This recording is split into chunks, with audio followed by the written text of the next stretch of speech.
62% of people who date online have been ghosted. That number is already sobering. But here is the part that rarely makes it into the conversation. The experience of being ghosted does not land the same way at 25 as it does at 52. At 25, ghosting is almost expected. It is part of the landscape. You move on quickly because the next conversation is already waiting. At 52, ghosting lands differently. It lands in a place that is quieter, more private, harder to shake. Because the man who is 52 and re entering online dating after a long relationship is not just navigating rejection, he is navigating rejection while simultaneously managing a much more complex internal landscape, one that includes identity, timing, self worth, and the particular loneliness of learning a new social language at a stage of life when he thought he was done having to learn.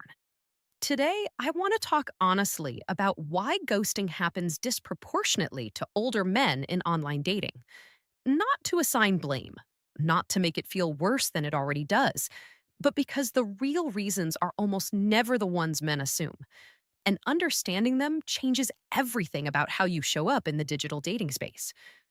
Before we go further, I want to ask you directly, in the last 12 months of online dating, have you matched with someone, had what felt like a genuine connection developing, and then been met with complete silence? No explanation, no closure, just gone? Type the number of times in the comments right now. Just the number. Because according to research by the Thriving Center of Psychology, 2 in 3 people consider ghosting a direct byproduct of online dating culture. And the men in this community deserve to understand why it is happening and what, if anything, can be done about it. Let me start with the structural reality of online dating that most people do not want to talk about.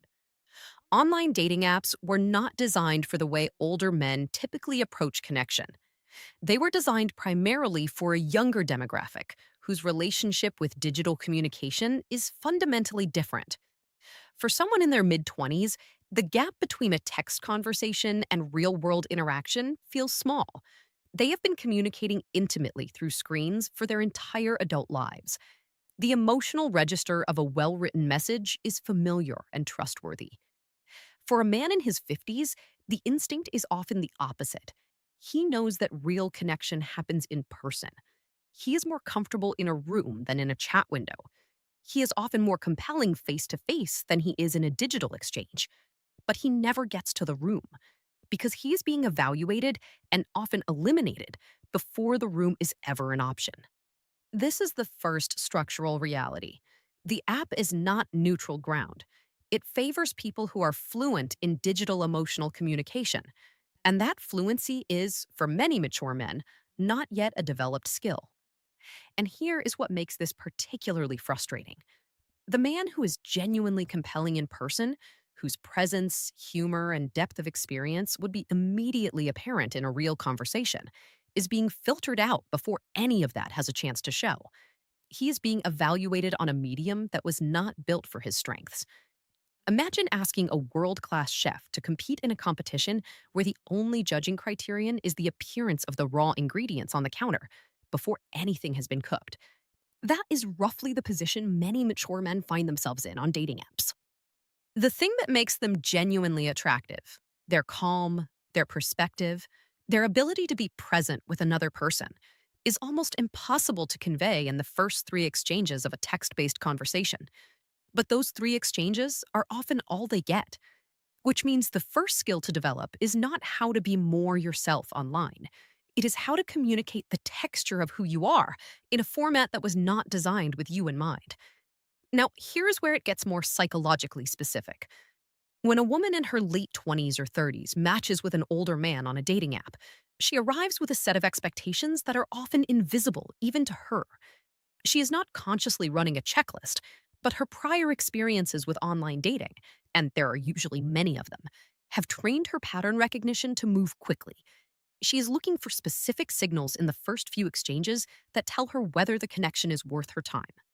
And the signals she is looking for are not what most older men assume. She is not primarily evaluating your income. She is not calculating your age in relation to hers. She is not reading your profile statistics. She is reading your presence. Specifically, she is reading whether the man in those early messages feels genuinely curious about her, or whether he feels like he is managing an interaction. This distinction is subtle, but it is the difference between a conversation that feels alive and one that feels transactional.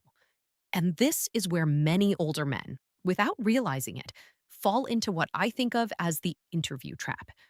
Let me explain what the interview trap looks like in practice. A match happens. There is mutual interest. He sends an opening message. For many mature men, the instinct at this point is to be thorough, respectful, and clear about his intentions. He wants to demonstrate he is serious. He wants to avoid any perception of game playing. So his early messages often sound something like this: questions about her job, her living situation, her relationship history, what she is looking for, whether she wants children, how long she has been on the app. Every single one of those questions is reasonable, but delivered in rapid succession in the first 24 hours of a match, they communicate something specific to her pattern recognition. They say, I am screening you for a role in my life.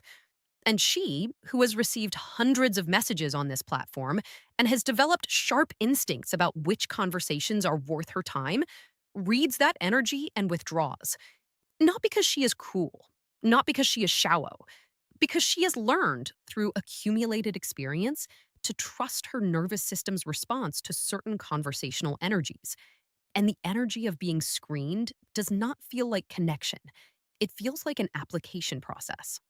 I want to pause here because I think this point is worth sitting with.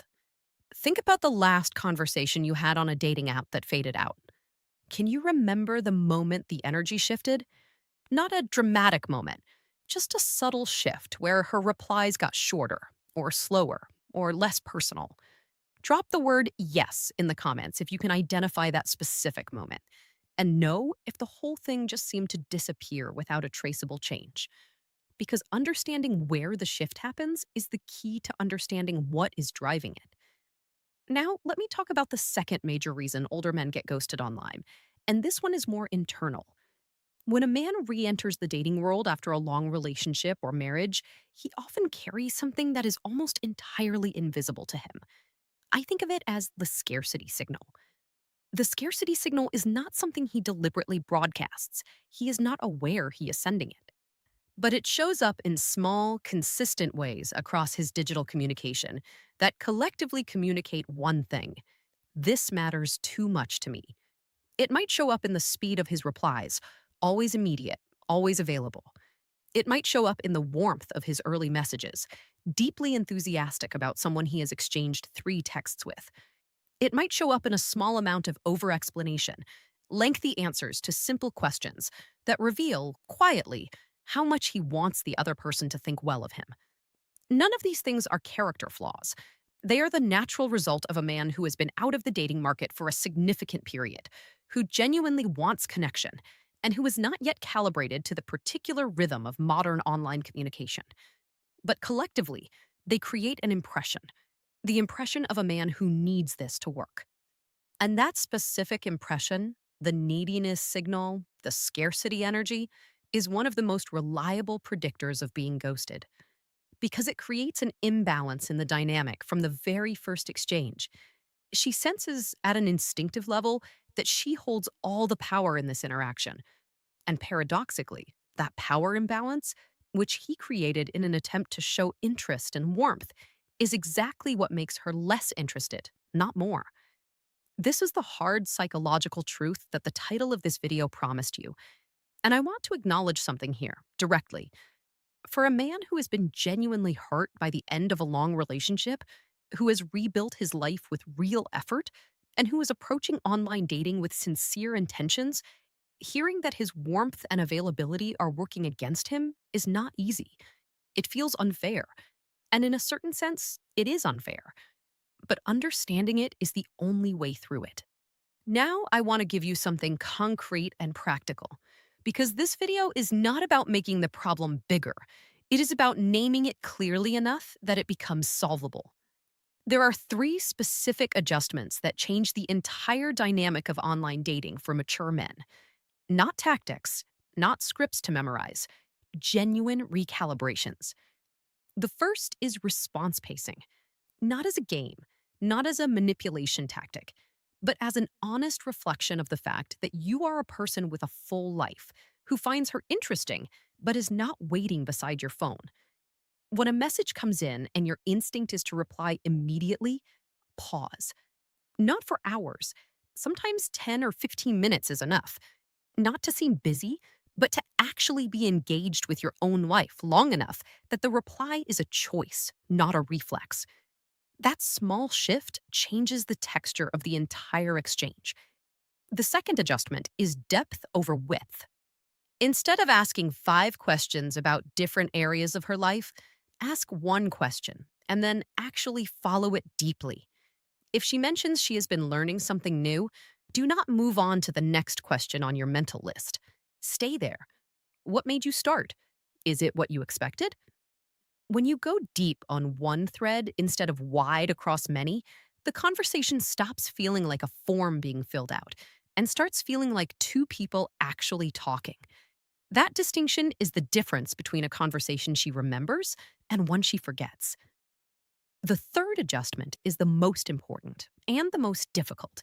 It's what I would call leading with your actual life, not your credentials, not your accomplishments, not the reasons she should consider you a serious option. Your actual life. What you spent Sunday doing. The book you could not put down last week. The thing you changed your mind about recently. Let me be specific about what this looks like, because share your authentic self is advice that sounds meaningful and lands as nothing. The thing you changed your mind about recently is particularly powerful, not because it is clever, but because it signals something rare. A man who is still in motion intellectually, who does not have everything figured out, who finds his own evolving perspective interesting. That is not common in any age group, but it is especially unexpected and therefore especially attractive in a man with significant life experience. Because the assumption, conscious or not, is that older men have already decided who they are and what they think. A man who casually mentions that he spent the last month reconsidering something he had believed for years, without drama, without a lesson attached, just as a genuine observation, communicates something profound. He is still curious. He is still growing. He is not a finished product. And for a younger woman who is still in the middle of figuring out her own life, a man who is also genuinely mid process, rather than a closed book, is infinitely more interesting to sit across from. When your early messages reflect a man who has an interesting inner world that exists entirely independently of whether she responds, the entire dynamic shifts. She is no longer evaluating a man who is hoping to be chosen. She is encountering a man who is already living a life and is genuinely curious whether she might want to be part of it. That is a profoundly different invitation, and it is one that is much harder to walk away from. Let me give you a specific example of what this looks like in practice, because I think the abstract version of this idea is clear, but the concrete version is where most people get stuck. Imagine two versions of the same opening message after a match. Hi, I noticed you mentioned you love hiking. I love the outdoors too. What are you looking for on here? Something serious or more casual? Version 2. Hi, your bio mentions hiking. I was just up on a trail last weekend trying to figure out if I actually enjoy it or if I just like having been somewhere high up afterwards. Still haven't decided. What draws you to it? Both messages acknowledge her interest, but they create entirely different conversational environments. The first one jumps immediately to categorization, serious or casual, which is an interview question disguised as casual conversation. The second one shares something genuine, slightly self deprecating, and open ended. It invites her into a real exchange rather than a screening process. It also quietly communicates something important about the man behind the message. He has a relationship with his own experience. He reflects on things. He finds his own uncertainty interesting rather than threatening.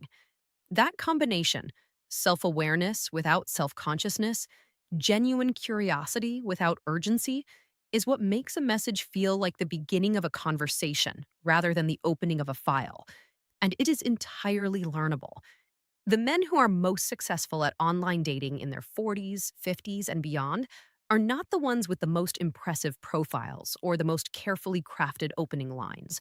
They are the men who have genuinely interesting inner lives and have learned to let small, honest glimpses of that life lead the conversation, not performing depth, actually having it.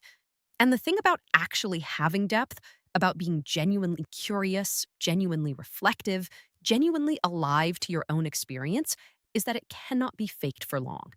Which means the work, ultimately, is not about improving your messaging strategy.